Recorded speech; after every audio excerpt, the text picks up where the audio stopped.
Definitely. Look at that game. Let's head there immediately. And Alireza Firouzja, 3 wins. He's definitely one of our candidates for person of the day. So, Gioco Piano, all regular so far. C3.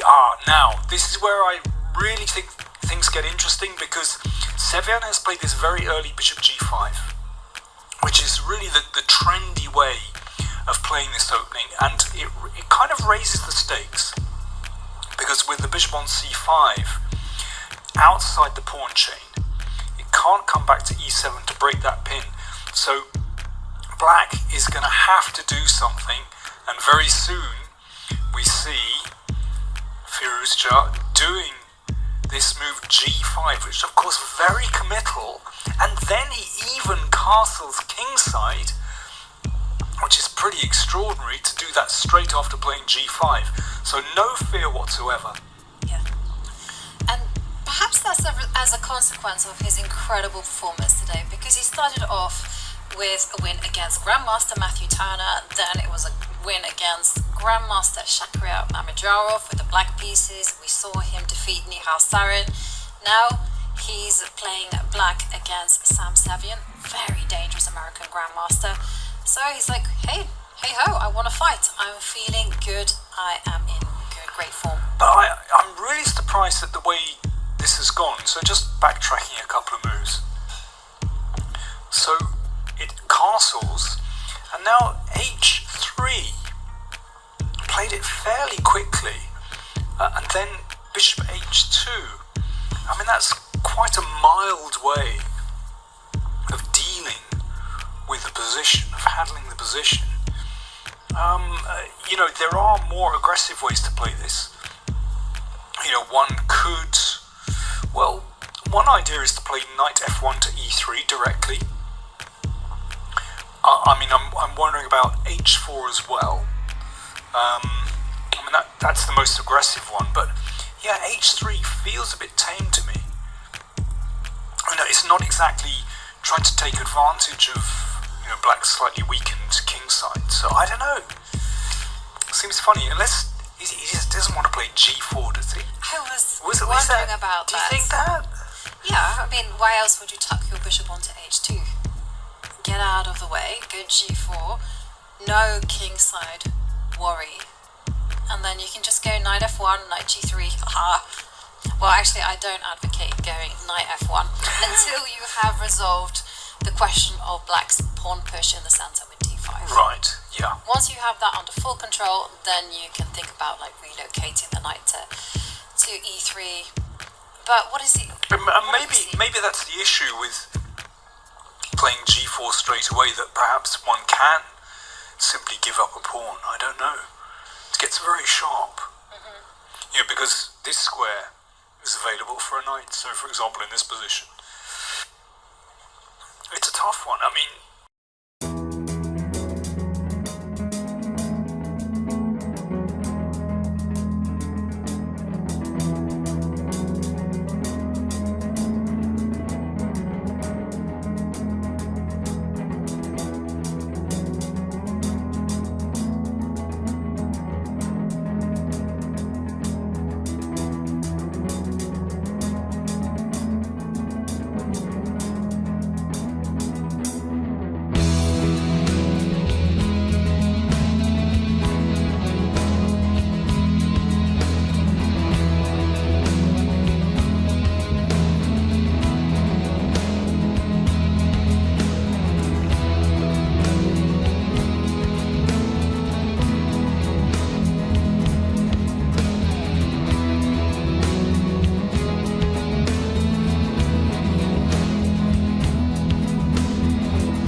pushing.